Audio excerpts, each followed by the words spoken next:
O tema é bem desafiador, não é? A interface ética e religião. Estamos aqui no mundo, somos importantíssimos, todos nós. Não, se quiser, pode julgar. Somos importantíssimos, todos nós. Somos princípios inteligentes. E a gente tem que se agitar. A gente depende do movimento. Mas é evidente que não é um movimento aleatório, mas é um movimento dentro de regras. E essas regras, elas têm as de origem divina e aquelas também que nós mesmos, pela nossa criatividade, acabamos estabelecendo no mundo. Temos uma ânsia grande pelo desenvolvimento, pela busca da verdade. E na busca da verdade é fundamental que a gente, como disse, se movimente. Surge a ideia da ética, que provém do grego ethos, que, usando a palavrinha e, né, o eta, ou eta, do grego, ela tem o significado de moradia permanente. A moradia permanente, ela dá uma ideia de cuidado redobrado, de zelo pela nossa casa, pela nossa morada. Então, nós destacamos que no centro da nossa casa tem que existir essa força do bem. E quando a gente fala que o indivíduo tem ética, a gente sustenta que ele fez uma opção fundamental de vida. A pessoa não tem ética, essa pessoa não tem princípios. Nós não podemos nela acreditar em razão de sua imprevisibilidade. Ela foge de parâmetros. Ela tem princípios, ela tem ética. Ela se cuida. A morada dela é uma morada segura, é uma morada permanente. Existe o fator estabilidade emocional. Existe um fator primordial que é sempre esse desejo crescente de se direcionar ao bem, de abrigar o bem, de promover o bem. A religião. Crença em Deus. E nós espíritas também temos a nossa religião. A crença em Deus, o nosso espírito proveio das mãos do Criador. E através do movimento, esse retorno em busca do abraço pleno ao Criador, o sentido religioso da doutrina, faz com que todos nós nos movimentemos, faz com que a gente busque incessantemente as verdades, e essas verdades iluminam o nosso íntimo, iluminam o nosso espírito, para que possamos sempre, de posse de um combustível maior, dominar-se, amadurecer-se. Como diria Platão, uma imagem muito bonita, ele diz assim, comparando o ser humano a uma carruagem, que os cavalos seriam os instintos, o cocheiro seria a razão, as rédeas a vontade, e a maturidade, e aí nós diríamos, quando o indivíduo tem domínio pleno da ética, tem domínio grande dos princípios religiosos, aí nós temos o grau ideal da maturidade, que seria o cocheiro manda nos cavalos. Ou seja, ele tem o domínio dos instintos. Ele se administra. Ele tem essa força maior do domínio das situações. Aquela tríade espírita, ou aquele triângulo de forças espirituais a que se refere Emmanuel no Consolador, sobre a ciência, tudo começou pelo princípio científico. Essa é a proposta kardeciana. E daí a interpretação, as interpretações do que foi apurado cientificamente. Temos a filosofia espírita. E as consequências morais disso, nós temos a figura da religião espírita. Nós espíritas temos um grande compromisso com o movimento. Einstein fez uma colocação muito simples sobre a vida, sobre o modo de viver e, de certo modo, a liberdade de viver, comparando-a ao andar de bicicleta, que é simples, mas precisa do movimento, do pedalar, precisa das mãos ali para dar sustentação. Quando a gente para de movimentar as pernas, a bicicleta vai parar, ou a gente vai para o chão. Não existe aposentados, não existem ingênuos na doutrina espírita. Doutrina espírita, ela vem nos mostrar a radiografia do mundo. Vem nos mostrar a radiografia do mundo. A filosofia espírita, ela surge com um panorama todo especial. Os livros aí estão para que a gente estude doutrina espírita. A filosofia, ela não seria mais ou menos como uma geografia. Geografia, por exemplo, de Araraquara. Porque nós podemos decorar. Nós podemos decorar as ruas, podemos decorar os nomes das avenidas, todos os monumentos, os prédios públicos, as casas, mas é bem diferente da gente andar. A gente andar por Araraquara para poder conhecer Araraquara. A filosofia, portanto, é o pensar. Como diria o Herculano Pires, é o se debruçar sobre o pensamento espírita. Esse debruçar-se é fundamental. Então, o movimento é fundamental, é a gente agir. É quando a gente sente ali a presença de uma simples abelha na crista da água e ela está se afogando, o recolher a abelha é a proteção à vida. Isso é ética, isso é ética. Deixá-la ao sol para que as luzes possam bater sobre aquele inseto e ele voar novamente. Isso é restituir-lhe a vida, é possibilitar-lhe continuar a viver. É a defesa daqueles que não têm como se defender. A ética espírita, da mesma forma que a filosofia manda a gente pensar, nós só vamos conhecê-la praticando-a.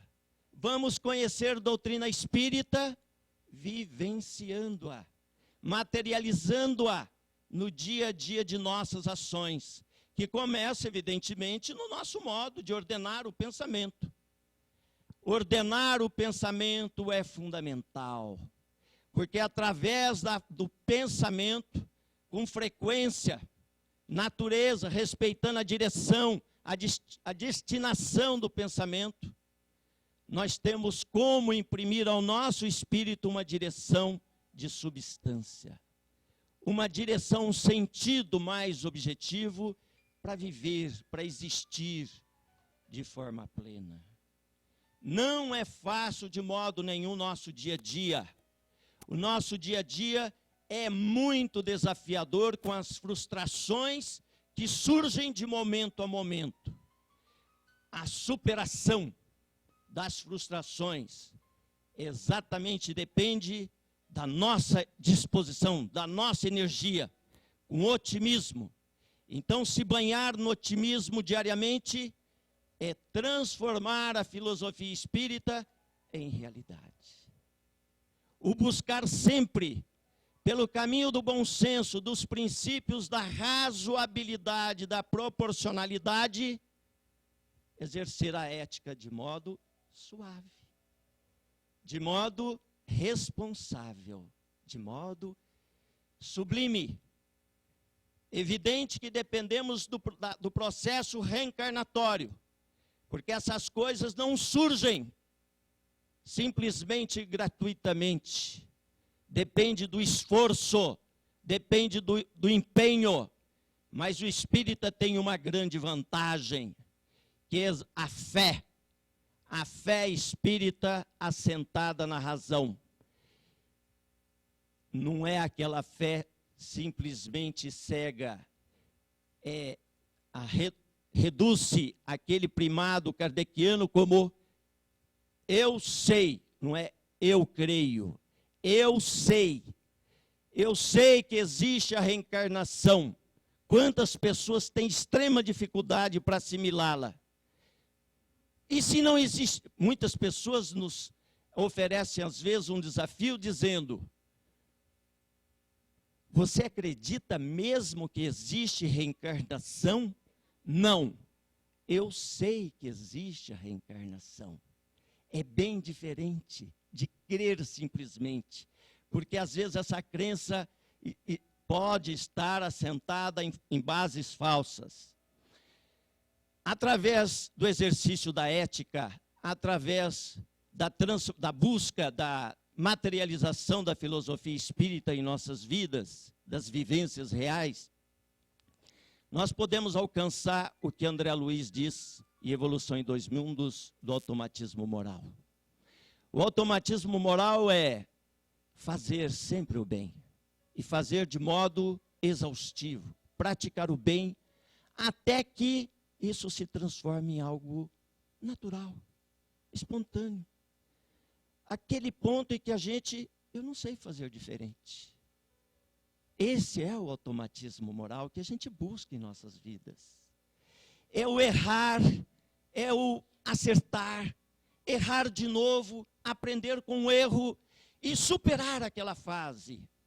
É um modo da gente fazer a nossa psicanálise, em que nós somos o nosso psicólogo, em que nós somos o nosso psiquiatra, em que a gente busca sempre se mexer internamente, acreditando que o pensamento, acreditando que a força desse modo de agir vai nos proporcionar uma mudança substancial, a superação, o reencontro com novos padrões,